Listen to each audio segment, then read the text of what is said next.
Bonjour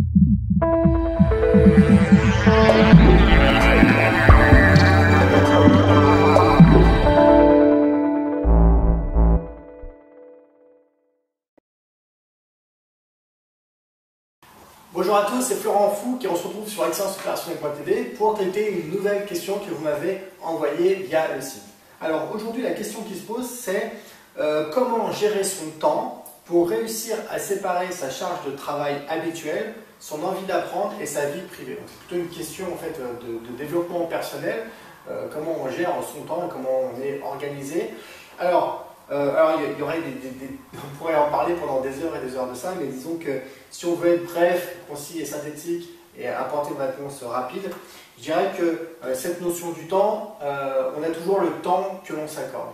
Donc en fait, moi, une question qui me revient régulièrement, c'est où trouves-tu le temps de faire toutes ces choses que tu fais?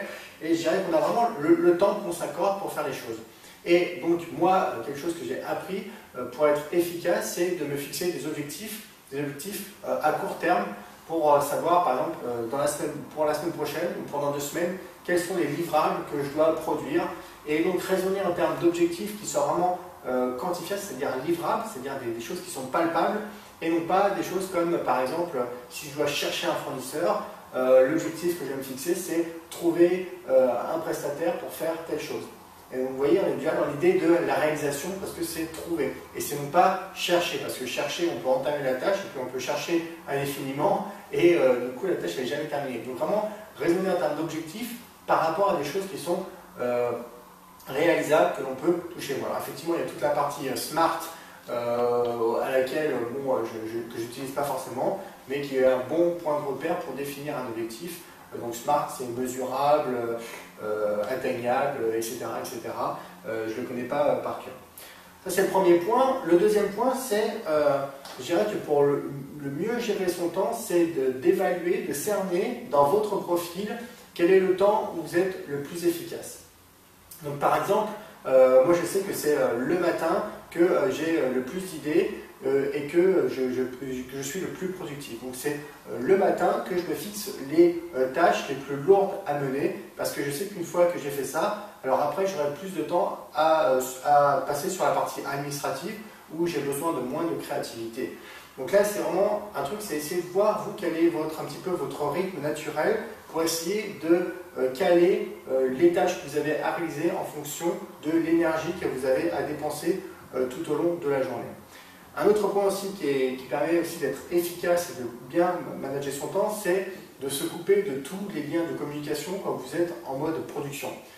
Par exemple, quand j'écris un livre, je ne regarde plus mes mails, je coupe mon téléphone, du moins je l'éloigne, et ça m'oblige à être dans ce que je suis en train de faire. Et vous allez voir que si vous arrivez à vous couper du monde, couper vos mails et couper votre téléphone, vous allez voir que vous allez être beaucoup plus productif par rapport à ça. L'autre point, c'est de faire les choses une à une et de pas vraiment d'éviter le multitâche.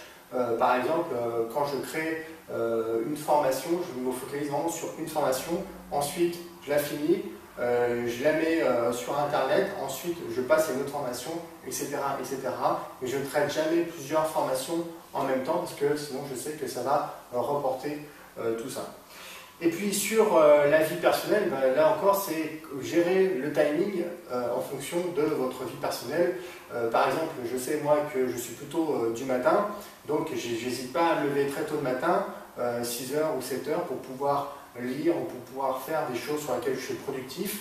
Et en attendant, pendant ce temps-là, la famille du coup, et tout le monde est en train de dormir et ça me permet moi d'être disponible le moment où ils sont là, c'est-à-dire le soir où donc je suis plus disponible pour eux. Mais voilà, j'ai envie de dire que c'est à chacun de trouver un petit peu son rythme avec quand même 2-3 astuces qui sont d'éviter le multitâche, de savoir se focaliser sur une tâche à la fois et vraiment d'aller au bout de cette tâche-là, de se couper du monde quand on est sur des grosses tâches qui demandent un investissement important, et puis aussi de trouver un petit peu l'écologie de son organisation personnelle, notamment moi qui j'aime bien passer d'un truc à l'autre assez rapidement, j'aime bien aller sur internet, faire des commentaires, lire des blogs, lire des articles, etc. Enfin bref, m'alimenter. Quand je suis en cours de production, il n'est pas impossible que je m'autorise à aller par exemple 3 fois dans le cadre d'une production d'un contenu de formation, je m'autorise à aller 3 fois sur Internet, et du coup j'ai des post-it. Dès que j'y vais la première fois, je change le post-it de place, ensuite je passe au post-it, du post-it vert au post-it jaune, et ensuite il me reste un troisième post-it qui est le post-it rouge, et comme ça me permet en fait de gérer mes pauses, et du coup c'est écologique. Je gère le fait que j'ai de la distraction à l'intérieur de mon travail, plutôt que avant que je mette ça en place, en fait j'étais frustré soit de ne jamais y aller, et du coup dès que j'y allais, j'y passais 2 heures, alors que là maintenant je sais que c'est piloté à l'intérieur de ma production. Voilà, donc j'ai envie de vous dire, trouvez un petit peu le cadre qui soit écologique pour vous, mais sachez que si vous avez toujours l'impression d'être débordé et qu'à la fin de l'année vous n'avez pas atteint vos objectifs, ça veut dire que vous organisez mal votre temps, et donc par rapport à ça, je vous invite à revoir un petit peu ces choses-là. Un très bon livre que j'ai vraiment beaucoup apprécié, mais qui permet juste de se mettre le pied à l'étrier pour prendre conscience de ça, c'est Le Manager Minute.